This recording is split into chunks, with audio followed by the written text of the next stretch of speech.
It's November 23rd, 2008, and what I'm trying to do today is pull the motor out of the car because last week I managed to ruin my coupler, which appears to be because I never had proper alignment on it in the first place. So what I'll have to do, pull the motor and transmission, build a new coupler, mate the transmission and motor together and reinstall the whole thing in the car at once after I have perfect alignment on it.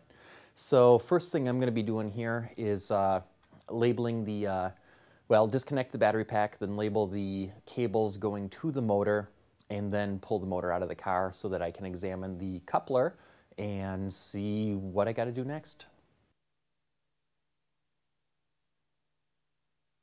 Well, here you can see this is my first look at the motor after getting it out of the car.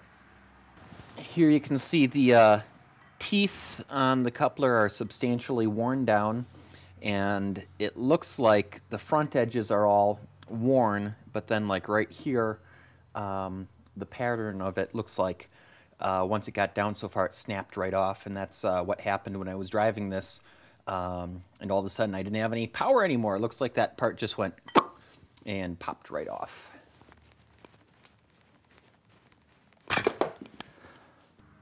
So now I have to move the jacks and the stands around so that I can actually get the transmission out of there. Then once I do, we can take a closer look at the transmission side of the coupler. Well, here I did finally get the transmission out, and it's probably going to be kind of hard to see on the camera, but it looks like I lost a couple of splines on the coupler. Looks like the transmission shaft is still okay. Let's see how good of a close-up we can get here. If I spin this, you can see what kind of wear there was on here. See how this here is actually a step. Looks like this half of the coupler took a lot of wear, but it did not actually snap the way the motor side did.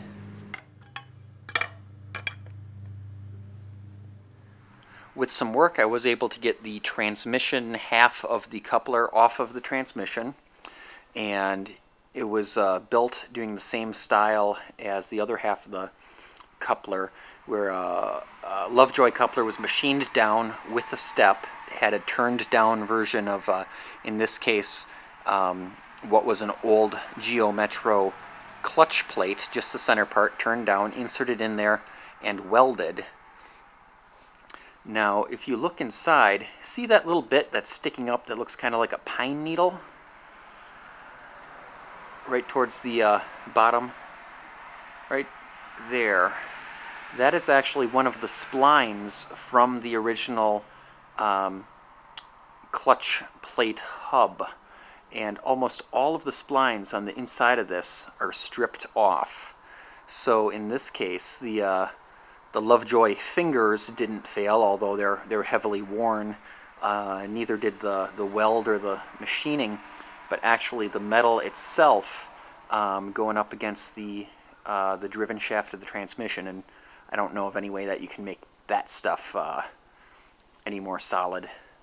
But that's just some crazy wear going on in there. So I don't know if that was too much torque or vibration or what exactly caused that, but yeah, the splines inside here are actually gone. Now the splines on the transmission, those look fine. So the next step is going to be to build a new coupler and bolt the motor and transmission together, test it all perfectly for alignment, and then put the whole thing back in the car.